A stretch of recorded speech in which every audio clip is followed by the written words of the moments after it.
आई हा शब्द उच्चारला की मन आपोआप नरम पडतं.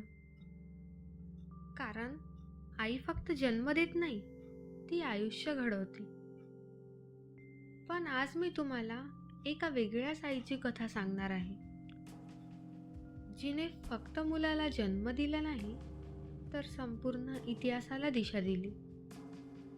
ती आई म्हणजे राजमाता जिजाऊ.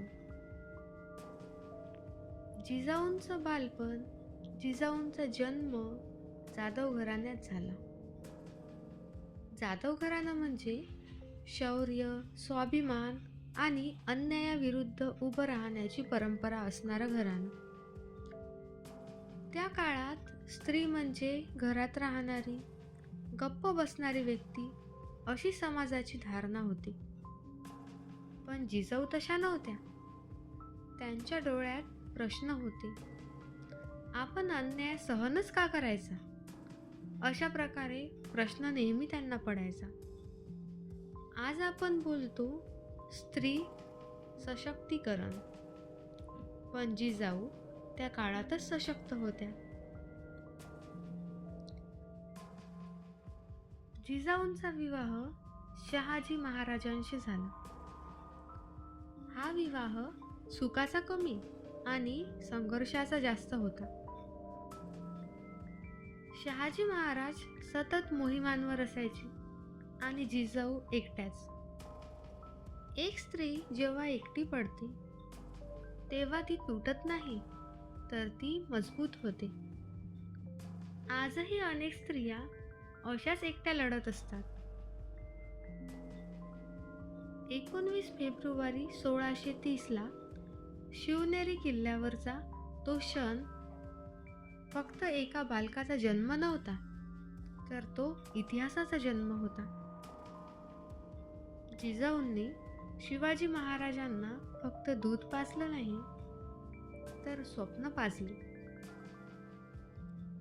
रामायण, महाभारत, धर्म, न्याय, कर्तव्य या सगळ्या कथा त्या शिवबाला सांगायच्या.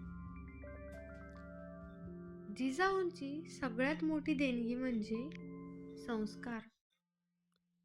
त्या शिवाजी महाराजांना शिकवत होत्या स्त्रीचा सन्मान कसा करायचा. त्या म्हणायचा, जो स्त्रीचा सन्मान करत नाही तो राजा होऊच शकत नाही. धर्म धर्म म्हणजे द्वेष नाही, धर्म म्हणजे माणुसकी. अन्याय अन्याय पाहून गप्प बसणं हा फक्त गुन्हाच आहे. स्वराज्य हा शब्द पहिल्यांदा जिजाऊंच्या मनात जन्माला आला.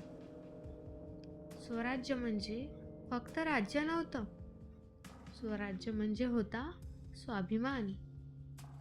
आज आपण स्वराज्यात आहोत, पण आपल्याला विचाराचं स्वराज्य आहे का? जिजाऊ नसत्या तर कदाचित शिवाजी महाराज नसते, आणि शिवाजी महाराज नसते तर स्वराज्यच नसतं. इतिहास राजा लक्षात ठेवतो, पण इतिहास घडवणारी आई विसरू नका. जय जिजाऊ, जय शिवराय.